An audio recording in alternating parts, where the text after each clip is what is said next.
What is going on, guys? Welcome back. Access Football here, and I want to go through really the whole quarter of this game and talk about some of the good things, talk about some of the bad things, but in my opinion, the bad overweighs the good here because of the outcome of the game. So we're picking this up, end of the third quarter. I'm Chicago, down by 10. Let's take a look. Chicago needs to execute on this drive if they want to start eating away at that lead they've let the other team build up on them. All right, so understandable, I'm trying to force the ball deep, but I want you to listen to the commentary as the safety returns this interception. And it's picked off by number 37.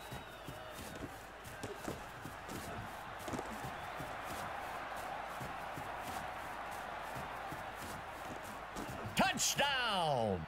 Dave, the offensive coordinator, talked to us about this guy being a real ball hawk. Sadly, he's going to have his guys adding to his highlight reel.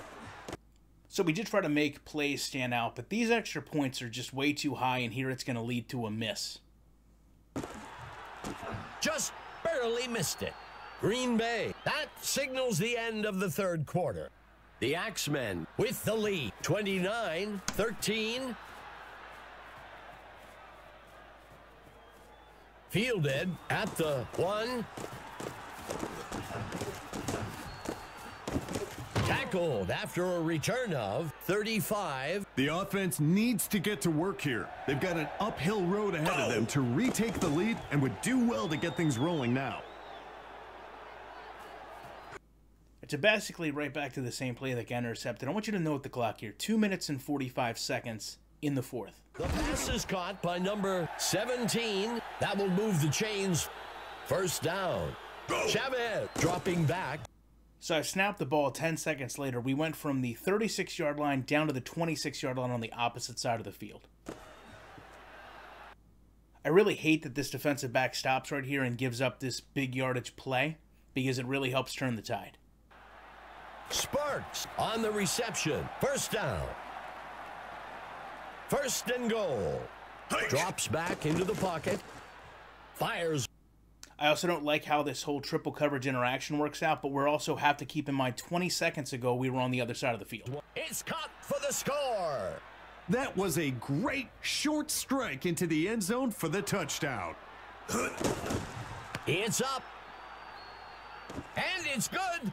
Chicago eats away at the lead a bit. 29-20.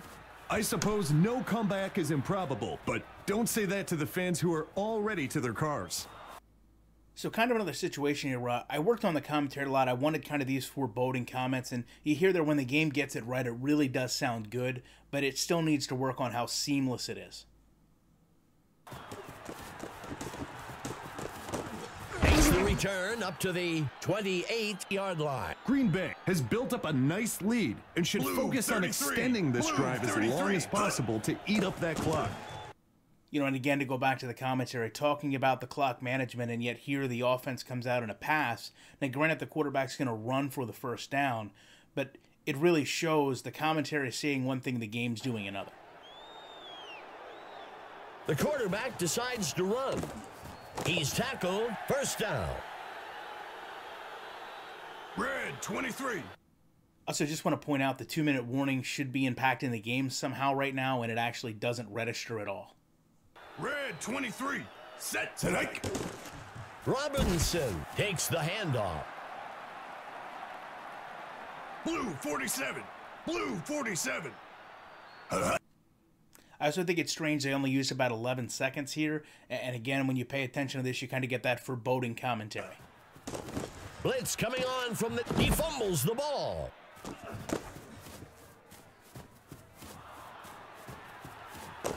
And he steps in for 6. Touchdown. Tell you what, Dave, the defense will want that to be a highlight, but you can make a case it's a Foley's candidate for the offense. It's good.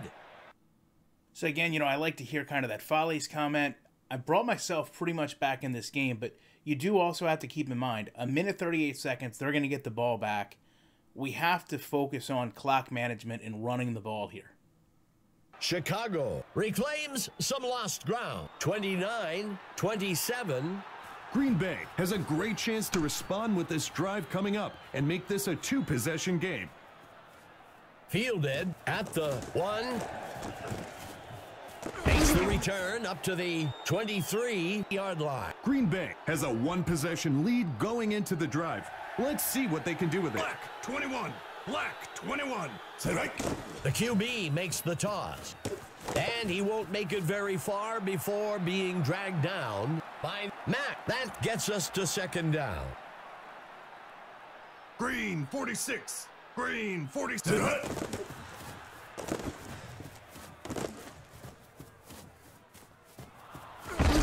That'll be enough for the first down. So even though I stopped the clock, I've got one timeout left, there's a minute 18 left, and they just got a first down. The reality of this is, set all the jokes aside about Andy Reid, this game should be over at this point. They should run it out. Another first down, Dave. I tell you, this sets up the play action so well. And he's tackled up near the line. Second down.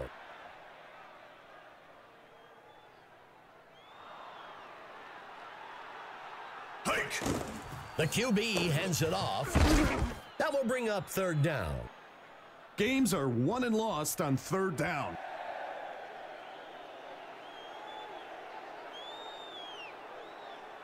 Third down and short.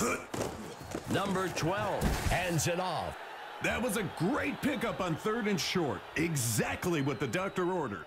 So I tried to trick the game, give me an extra timeout. It wouldn't, which is great. But now 50 seconds, no timeouts, first down. It's over at this point, in my opinion. Strike. He makes the screen pass to the middle of the field. That gets us to second down. Hike. Not only that they pass the ball, but also me defensively selecting a play is augmenting how fast they come out of the field. Dodging the defender. That brings up third down. So we went from 39 seconds to 31 seconds. They should not be going for a field goal at any point. They should be running this out. Go. The handoff is taken by number 27. I think that's a good call by the coach. There's still a lot of game left, and you don't want to force things and make a mistake here.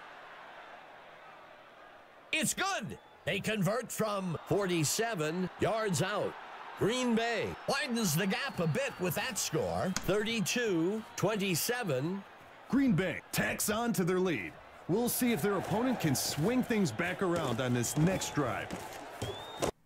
So with that said, I mean, I'm determining right now if I'm going to run out or try to run the kick back, and I like to go out. Tackled after a return of 33. The home team has a great opportunity to get back out in front of this ball game on this drive.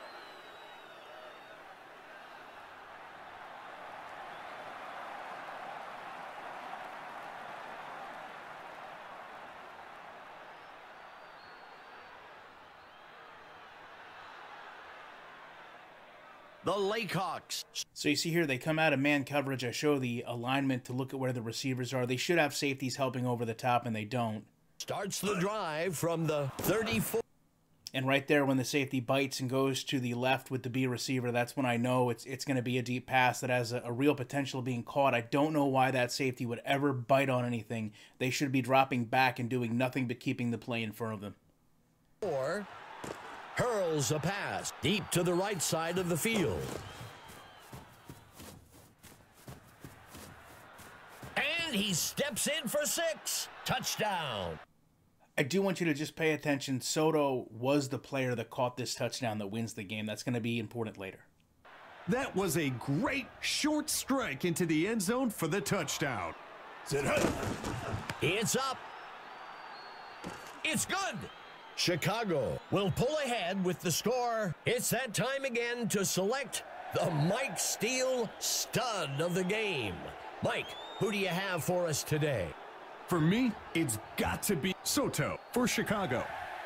You can't watch this game without seeing him dominate all over the field.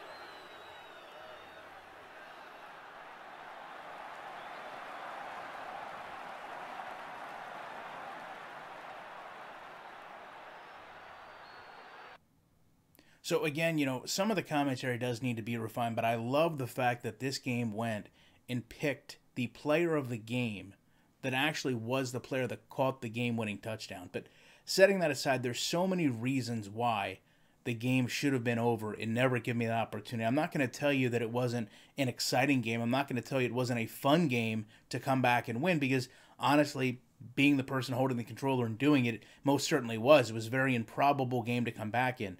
But I would rather set aside fun and entertaining and exciting for simulation football. The game technically should have ended about 3 times. I should not have been able to come back the way I did using the techniques I did. I should not have been able to pick plays as the defense to get the offense on the field. They should have ran the clock down much more than they did. And instead, some of the shortcomings of the AI, some of the shortcomings of the clock management let me win the game a lot more than I let myself win the game. So love to know your guys' thoughts on this. I appreciate you checking it out, and you know that I'll be back in the week with more commentary.